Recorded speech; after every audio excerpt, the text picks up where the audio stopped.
اعوذ باللہ من الشیطان الرجیم بسم اللہ الرحمن الرحیم نحمدہ و نصلی علی رسولہ الکریم وآلہ الطاہرین اما بعد قال اللہ تعالی فی القرآن الحکیم وهو اصدق الصادقین وقولہ الحق بسم اللہ الرحمن الرحیم یا ایھا الذین آمنوا کتب علیکم الصیام کما کتب علی الذین من قبلکم لعلکم تتقون۔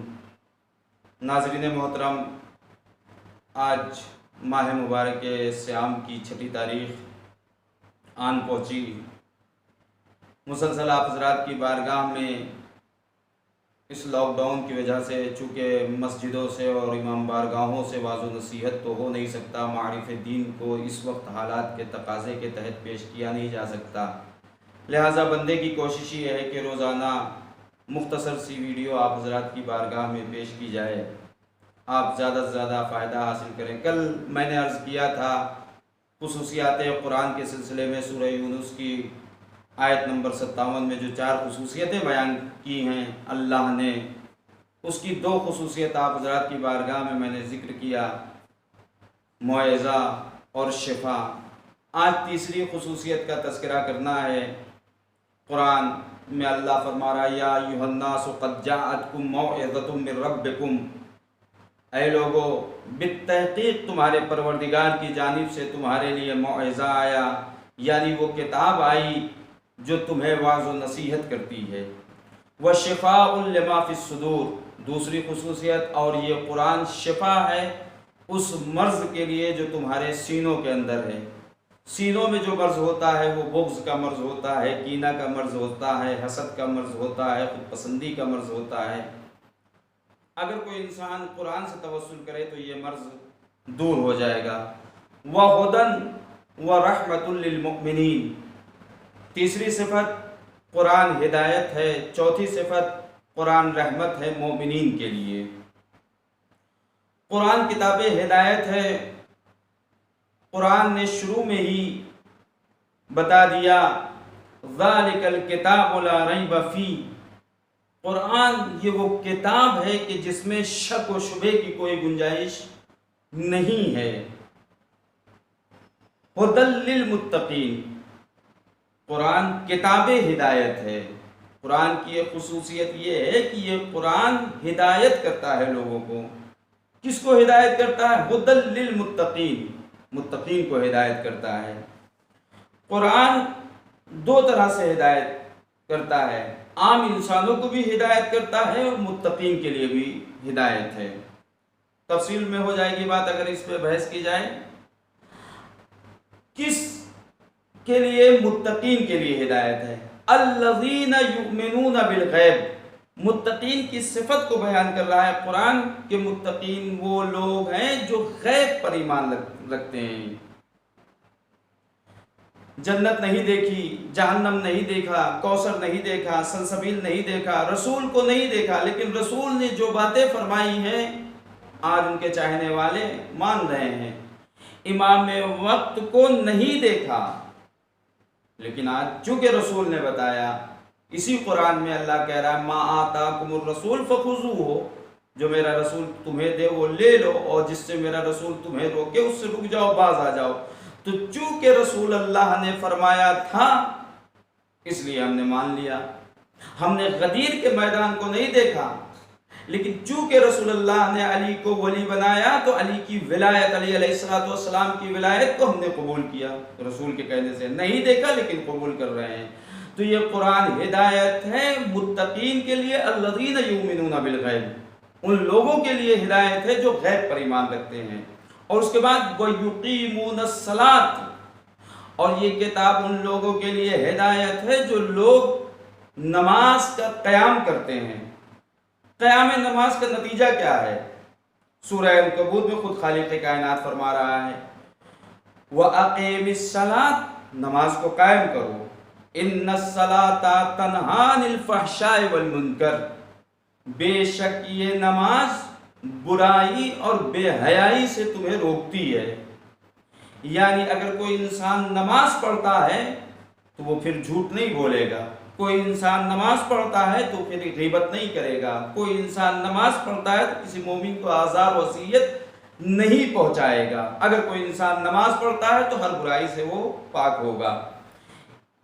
امام صادق علیہ الصلوۃ والسلام فرماتے من احب ان یعلم قبل صلاتہ، جو انسان چاہتا ہے کہ وہ یہ جانے آیا اس کی نماز قبول ہو رہی ہے ام لم تقبل، یا اس کی نماز قبول نہیں ہو رہی ہے، فَلْيَنْظُرْ حَلْ مَنَعَتْهُ صَلَاتُهُ عَنِ الْفَحْشَاءِ وَالْمُنْكَرِ، پس چاہیے کہ وہ دیکھے کہ نماز نے اسے بے حیائی اور برائی سے روکا یا نہیں روکا۔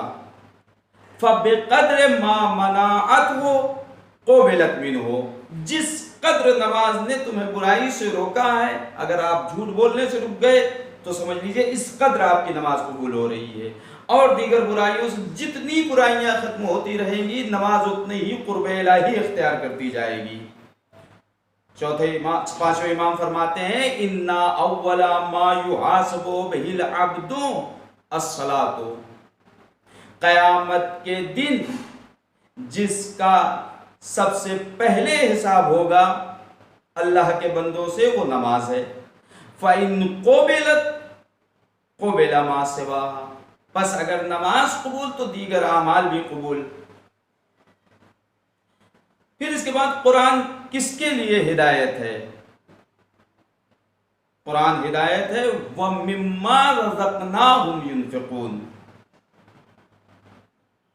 ان لوگوں کے لیے قرآن ہدایت ہے کہ جن کو ہم نے رزق عطا کیا اور وہ رزق پانے کے بعد انفاق کرتے ہیں۔ تو میرے عزیزو قرآن ہدایت ہے۔ قرآن کبھی نماز کی ہدایت کرتا ہے، یہی نماز ہے۔ رسول اللہ فرماتے ہیں اسرار الصلاۃ میں اگر کوئی انسان صبح کی نماز کو ترک کر دے گویا کہ اس نے قرآن سے بیزاری اختیار کر لی، ظہر کی نماز ترک کر لے پیغمبران اسلام سے اس نے بیزاری اختیار کر لی، عصر کی نماز چھوڑ دے گویا کہ اس نے فرشتگان الہی سے بیزاری اختیار کر لی، اور اگر انسان مغرب کی نماز ترک کر دیتا ہے تو گویا کہ اس نے دین سے بیزاری اختیار کر لی۔ اور اس کے بعد رسول فرماتے ہیں اگر کسی نے عشاء کی نماز کو چھوڑ دیا گویا کہ اس نے اللہ سے بیزاری اختیار کر لی۔ بدنصیب بندہ ہوگا کہ ماہ رمضان چل رہا ہے اور نمازوں کو چھوڑ رہا ہوگا۔ نماز کی بڑی اہمیت ہے، بڑی تاکید کی گئی ہے، تو قرآن کبھی نماز کی ہدایت کرتا ہے، اور قرآن ہدایت کرتا ہے وَمِمَّا رَزَقْنَاهُمْ يُنْفِقُونَ، جو ہم نے تمہیں رزق دیا ہے اس سے تم انفاق کرو۔ قرآن ہدایت کرتا ہے ان لوگوں کو کہ جنہوں نے جو اللہ نے انہیں جو رزق دیا اس میں انفاق کرتے ہیں۔ انفاق کا بہترین مہینہ ماہ رمضان المبارک، اور بہترین موقع اس وقت یہ جو وبا پھیلی ہوئی ہے، یہ جو بیماری پھیلی ہوئی ہے، اس میں لوگوں کے کاروبار رک گئے ہیں۔ اللہ نے جنہیں رزق و روزگار سے نوازا ہے وہ دوسروں کا خیال رکھیں، بہترین مہینہ ہے۔ اس میں انسان اگر ایک آیت کی تلاوت کرتا ہے پورے قرآن کا ثواب ملتا ہے، ایک نیکی کرے گا اللہ ان نیکیوں کو کتنا ثواب عطا کرے گا خود انسان سوچ لے۔ روزے کا فائدہ کیا ہے؟ روزے کا فائدہ ہدایت بشری ہے، بشر کی ہدایت ہوتی ہے۔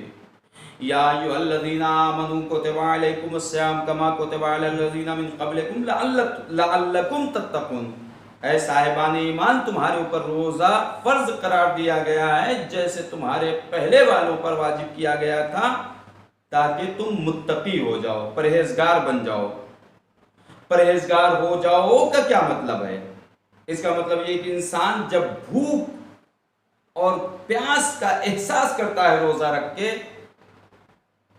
تو اسے غربا کا خیال آتا ہے کہ وہ کیسے بھوکے رہتے ہیں، وہ کیسے پیاسے رہتے ہیں، اور جب یہ احساس انسان کے اندر پیدا ہو جاتا ہے تو پھر جو اللہ نے کہا وَمِمَّا رَزَقْنَاهُمْ يُنْفِقُونَ، تو پھر یہ انسان جو اللہ نے اسے رزق دیا ہے اس رزق کے ذریعے انفاق کرتے ہیں۔ جیسا کہ امام حسین علیہ السلام فرماتے ہیں لِيَجِدَ الْغَنِيُّ مَسَّ الْجُوعِ فَيَعُودَ بِالْفَضْلِ عَلَى الْمَسَاكِينِ۔ امام حسین فرماتے ہیں کہ روزے کی علت یہ ہے، روزے کا سبب یہ ہے کہ مالدار افراد بھوک کا احساس کریں، اس کی تکلیف کو اٹھائیں، اس کے رنج کو برداشت کریں، تاکہ غربا فقراء کی مدد کریں، یعنی انفاق کریں اپنے مال کے ذریعے۔ اور اگر کوئی انسان اللہ کی راہ میں انفاق کرتا ہے تو اسے اللہ اتنا رزق دیتا ہے کہ وہ گمان بھی نہیں کر سکتا۔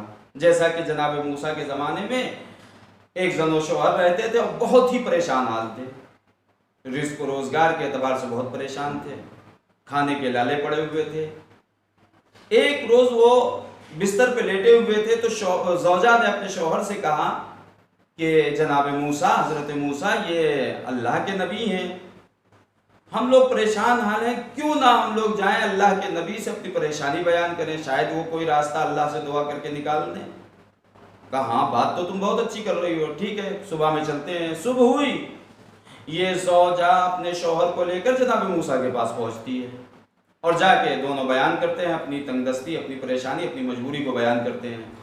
جناب موسیٰ نے سنا اور سننے کے بعد اللہ کی بارگاہ میں دعا کی، میرے معبود ان کی مشکلات کو دور کر دے، پروردگار ان کے فقر کو دور کر دے۔